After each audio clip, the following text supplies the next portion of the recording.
नमस्कार, आप देख रहे हैं चाणक्य न्यूज और मैं हूं आपके साथ मानवी ठाकुर। आज की कुछ खास खबरें। सवाई माधोपुर के बौली थाना क्षेत्र के कुडियाई गांव में महिला की हत्या ने पकड़ा तूल। जस्टाना में हाईवे पर शव रखकर विधायक इंद्रामणि के नेतृत्व में कर रहे प्रदर्शन। सवाई माधोपुर के बौली थाना क्षेत्र के अंतर्गत कल कुडियाई गांव में जेवरात को लेकर महिला की हुई निर्मम हत्या के मामले में अब तूल पकड़ लिया है। ग्रामीण क्षेत्र विधायक इंद्रामणि के नेतृत्व में जस्टाना में हाईवे पर शव रखकर प्रदर्शन कर रात भर से धरने पर बैठे हैं। हाईवे पूरी तरीके से जाम कर दिया गया है। भारी पुलिस जब्ता तैनात है। प्रशासन के हाथ पैर फूले हुए हैं और पुलिस और जिला प्रशासन पूरी तरीके से मुस्तैद है। जिला कलेक्टर कानाराम स्थिति पर नजर बनाए हुए हैं। मौके पर एसपी अनिल बेनीवाल, एसपी नीलकमल मीणा, डीएसपी उमेश गुप्ता, साथ ही दर्जन भर थानों का जब्ता, जिसमें मानटाउन, चौथका, बरबाडा, सूरवाल, रवांजना, डुंगोर का पुलिस जब्ता डटा हुआ है। हालांकि पुलिस और प्रशासनिक अधिकारी प्रदर्शनकारियों के साथ समझाइश का प्रयास कर रहे हैं, लेकिन ग्रामीण और विधायक अपनी मांगों पर अड़े हुए हैं और 20 घंटे बीत जाने के बाद भी अभी तक शव का पोस्टमार्टम नहीं हो सका है। विधानसभा है, क्या आपने केवल इंदिरा मीना को वोट छोड़ दिया है? और भी तो नेताओं को वोट दिए होंगे ना। रात से आपके साथ धरने पर बैठी हुई है और मैं विश्वास दिलाता हूँ आपको, जब तक आप यहाँ की जनता पूरी ताकत से और पूरे दमखम से इंदिरा मीना जी के साथ में रहेंगे तो इंदिरा मीना जी मैदान छोड़ने वाली नहीं है, उनमें से नहीं है शेरनी। इसलिए मेरे भाइयों विश्वास रखो, अभी तक तो ऐसी कोई बात ही नहीं हुई। उन्होंने 3 बार उठ के ये कहा, बार में सहमति आप लोगों से मांग रही है, जब तक उन्होंने उनकी तरफ से बिल्कुल नहीं कहा और 10 दिन का समय दिया ही नहीं। अभी उन्होंने तो केवल जो प्रशासन की जो वार्ता हुई वो बताई है। और मैं तो कहता हूँ आप लोग इतनी दमखम से अगर साथ में हो और आप मनोज भाई हमारा क्षेत्र है, आप देख रहे हो लोग धरना छोड़कर भाग जाते हैं, घंटे 2 घंटे में भाग जाते हैं, लेकिन मैं मेरे क्षेत्र के लोगों के सराहना करना चाहूंगा कि दमखम से लड़ने के लिए तैयार है। और साथियों, मैं विश्वास दिलाता हूँ आप लोगों को, अगर जयपुर जाने की जरूरत भी नहीं है, कलेक्ट्री में जाने की जरूरत भी नहीं है। और मैं तो मेरी ओर से प्रस्ताव रखता हूँ कि हाईवे चाहे ये जाम करो चाहे बड़ा जाम करो, मैं तो कहता हूँ 1 लाइन पास में है और देश का सबसे बड़ा हाईवे है, मुकदमा वही लगेगा, इसका भी वही लगेगा, उसका भी वही लगेगा और 1 लाइन को जाम कर दो। मैं कहता हूँ और पूरे देश में ये घटना जाएगी और सीएम के कान खुल जाएंगे। इसलिए सहमति तो आप लोग करेंगे, आप चिंता मत करो, कोई मैदान छोड़ के नहीं भाग रहा।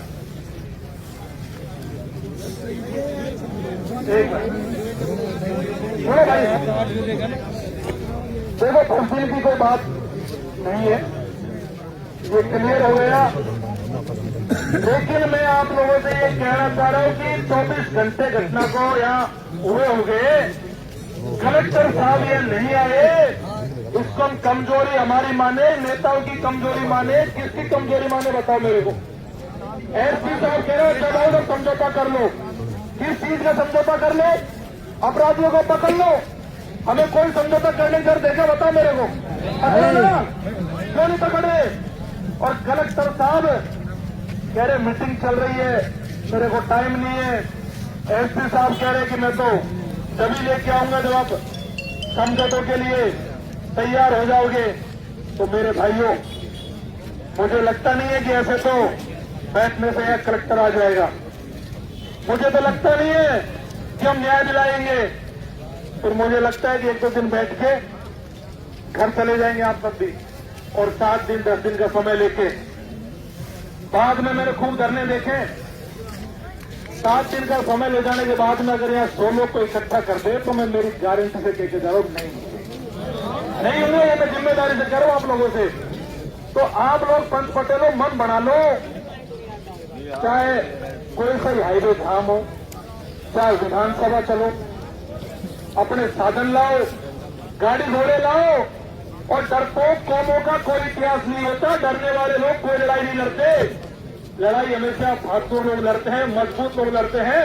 अगर आप मैदान छोड़कर भागने को तैयार नहीं हो, मजबूती से खड़े हो। मैंने सुना कोड़े गांव बहुत मजबूत गांव है यार, मैं तो सुनता हूं, मैं तो गांव नहीं गया कभी, लेकिन लोग कहते हैं मनोज बहुत मजबूत गांव है। बताओ मैं गलत कर रहा हूं ना? तो मजबूत है तो फिर मजबूती से लड़ो।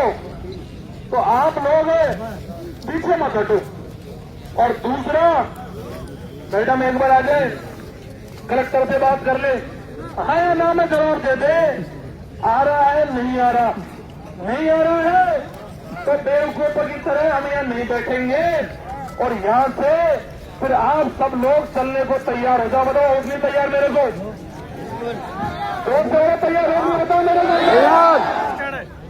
आप इस बात को ध्यान रख के जाना कि इसको आप बुजुर्ग महिला को अपनी माता मानना, अगर छोड़ के चले गए तो ये समझ लेना कि आप अपनी माता को छोड़ के चले गए। आज चाहे लत खाने पड़े, चाहे मुकदमे खाने पड़े, चाहे कितनी फोर्स लगा दे पुलिस, लेकिन अगर न्याय के लिए लड़ना है मेरे भाइयों तो ताकत से लड़ना पड़ेगा।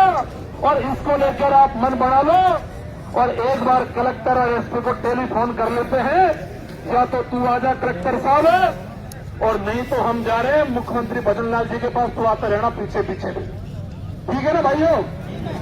अब इसमें हमें दूसरी कोई बात नहीं करनी, कोई 10 दिन की, कोई 5 दिन की, कोई बात होगी तो कलेक्टर एसपी यहाँ के आपके बीच में करे, टेलीफोनों पर ये गुप्त बातें नहीं होंगी, यहाँ के खेते से होगा, सबके सामने होगा मेरे भाइयों।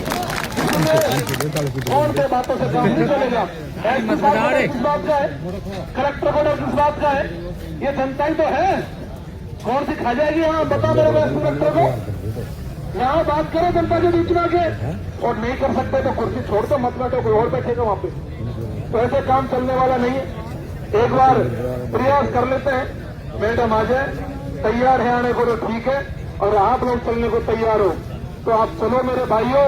और मैं फिर कह रहा हूं, मैं 3 बार कह दिया, 4 बार कह दिया, ऐसे रहने से कुछ नहीं होगा। लड़ना सीखो, फिरना सीखो, और न्याय ऐसे पुकारने से, बैठने से नहीं मिलता। न्याय के लिए लड़ना पड़ता है, फिरना पड़ता है, और लड़ नहीं सकते, फिर नहीं सकते तो न्याय की उम्मीद भी छोड़ देना मेरे भाइयों। तैयार होना आप लोगों ने। मैडम आ जाती है, अपने साधन गाड़ी घोड़े तैयार रखो, और पुलिस प्रशासन कान खोल के सुन ले। अगर आपका स्टाफ कम है तो एक बार बुला लो, फोन कर लो, ये मत कहना कि ये तो निकल गए थे, हमारे स्टाफ कम था। बुला लो जितना बुलाना है। और मैं मेरे गांव के सभी लोगों से कहना चाहता हूं, पंच पटेलों से कहना चाहता हूं कि आप जो गांव में बैठे हो, मानवता के नाते, इंसानियत के नाते, अगर इस लड़ाई में आप नहीं आ सकते हो तो आप खुद को इंसान कहलाना बंद करो मेरे भाइयों। आप फोनों पे देखना बंद करो। फोनों पे देखने से न्याय नहीं मिलेगा, कमेंट करने से न्याय नहीं मिलेगा। लगातार फोन कर रहे थे, मनोज भाई धरने में पहुंचो, धरने में पहुंचो। अरे इतनी संख्या में उन्होंने मुझे फोन कर दिया आने के लिए, बाकी लोग क्यों नहीं आ रहे? आओ भाई मेरे यहाँ पे। आज नहीं आओगे तो कोई नहीं पूछेगा, कल और घटना हो जाएगी। फिर ये मत कहना मनोज भाई आओ, क्योंकि ऐसी लड़ाइयों से लड़ना है क्या, फिर मत लड़ो। इनके जब तक पुलिस प्रशासन के, सरकार के जब तक खौफ नहीं होगा, तब तक मेरे भाइयों इनको सबक नहीं सिखाएंगे, जब तक कुछ भी नहीं होगा और ये घटनाएं होती रहेंगी। तो आप लोग थोड़ा इंतजार कर लो, 10-15 मिनट में हाँ या ना का जवाब ले लेते हैं। और आप तो भरोसा रखो, चाहे कुछ भी हो जाए, चाहे कुछ भी काम करना पड़े, चाहे जयपुर चलना पड़े, जो भी हमारा निर्णय होगा, आप साथ खड़े रहना। मैं आपको पूरे भरोसे के साथ कह रहा हूँ। कलेक्टर पीछे भागा भागा आएगा, एसपी पीछे भागा भागा आएगा, और नहीं आए तो कह देना कि मनोज मीणा गलत कह रहा था, दोनों नहीं आए। दोनों नहीं आए तो फिर देखी जाएगी आगे हम कैसे लड़ेंगे। चुपचाप बैठे रहो और अपने लोगों से लड़ना नहीं है, इस बात का ध्यान रखो।